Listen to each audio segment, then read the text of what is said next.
Buongiorno, Stick here. What are we doing today? I know. We'll have a look at this, the Kymco Like 125i scooter. Just a few basic specs. It's a single overhead cam, air-cooled 4-stroke, as I say, 125cc. Power's about 6.9 kilowatts. That's around about, let me think, about just over 9 brake horsepower, about 9.2 brake horsepower. Fuel system's just a standard carburetor. It's electronic start, twist and go with CVT. The suspension's front forks. The rear is twin rear shocks. The brakes, hydraulic discs, 220 at the front, and also a little hydraulic disc, a 180mm at the back. Seat height's 780 mils. I'm about 5'11" with a 32-inch inseam, so I'm flat-footing it. The CT is quite wide, so I think that makes it a little bit more difficult. But you know, at 780, it's easily manageable. About 7 litres fuel capacity. I reckon you're knocking on the door of around 90 miles to the gallon for this. Dry weight 116 kilos, so that's fairly straightforward. What we're actually going to do today is just look at the spec of the bike as it stands here, and then the next day or so we will be taking it out for a ride. We'll get the GoPro on and have a look, see how it goes. So this is how it looks. This is the white. It's a metallic white, although that won't show up, I don't suppose, on the camera. You can also get it in red and in a dark blue, although I have seen on the Kymco UK website that the colours now are white, black and blue, which is a shame because that red actually looks quite a nice bike. It's not as standard. There's a couple of extras on the bike. That's the front windscreen, which we'll look at in a mo, and the top box, which is on the back. Not completely necessary on a scooter because, of course, you can flip the seat up and open up the internal cavity. But my wife, who comes pillion from time to time, does like something she can kind of lean against. And I quite sympathise with that. I don't like being on a bike that I can't have something behind me. So that's the bike. Let's have a look around. We'll start with the windscreen and show you how that comes on and off. So this is the windscreen. As you can see, it's just mounted onto brackets that bolt on here underneath, and just by the mirrors there. That's on both sides. It's an optional extra. In the summer, we're getting there now, you can just take the brackets off, the whole windscreen comes away, and you're open in the fresh air. The only problem is I don't know if you can see, but the mirrors that fit into the bracket, the part of the bracket there that's bolted on to the main frame, they then go in and down onto that same fixing point. Now that does make the mirrors that little bit narrower. In truth, I could do with some lifters on there to get those mirrors up and slightly away. But even though it's a little bit narrower, it's okay. You end up seeing your elbows, but it's not so bad. Little Mickey Mouse here mirrors, but I do quite like them. They're kind of in keeping with the bike. Well, so we're at the front end here. The daylight running lights with this particular model are on all the time. They're LCD, and on the sides you can see the the indicators and the side lights. So quite a nice, neat little bike, really. The beauty of a scooter, of course, is that the engine is strung right down at the bottom of the bike. So all of this area here is all free. So a little twist of the ignition key, and this opens up.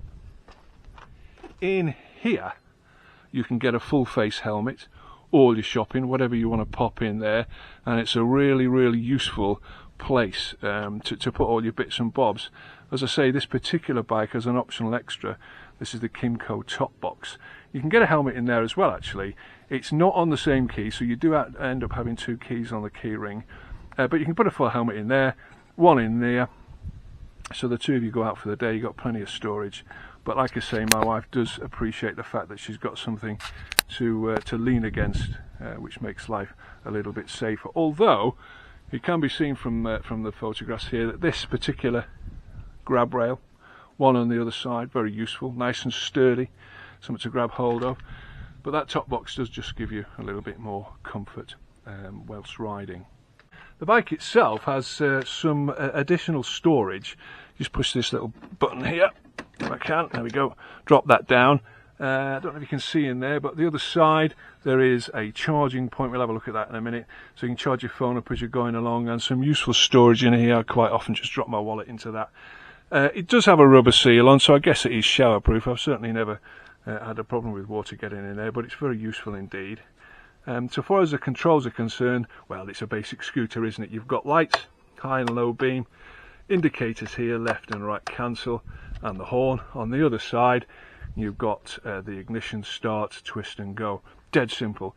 This is a Euro 4 compliant scooter, so the right hand brake lever over there just does the front brake, whereas the left hand lever here, that does both front and back. There's no ABS, it's not required for a scooter, it's just the front and back brakes are locked together, so that is more than enough with these little discs that we'll have a look at in a second.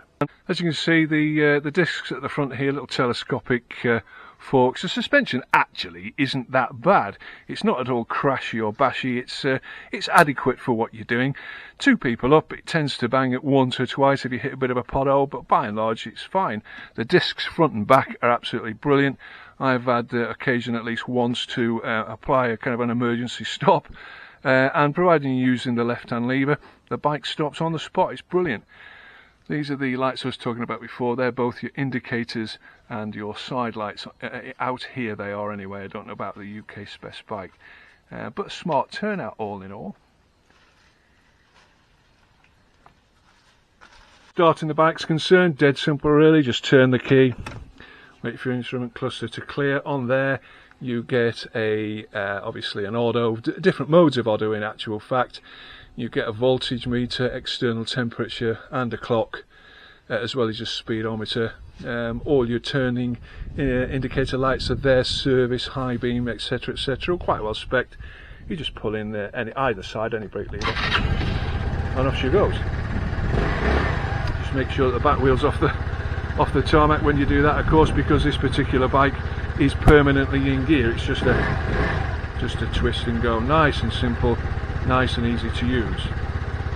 Exhaust at the back here, you can see the alloy wheels and the little chromed spring struts at the back.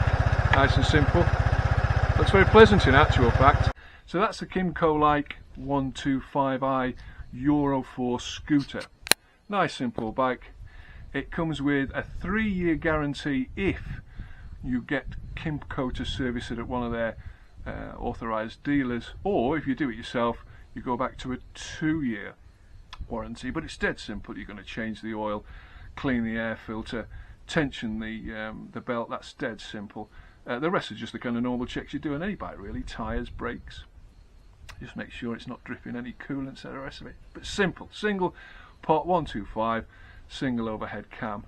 This particular one, as you see, in white. A couple of other colours available depending on where you are. Otherwise, I'm really pleased. Just a 125, transports me and my wife out for the odd day down to the local bar or afternoon out exploring the countryside. Thoroughly recommended. Join me in a couple of days' time and we'll be doing the on-road review of this, and you can hear how it feels. Sorry, how it goes, and should be fine. So, thanks for joining me. If you like this video, big thumbs up. Please join the channel. It does help. And this is Vario 6 staying. Ciao for now.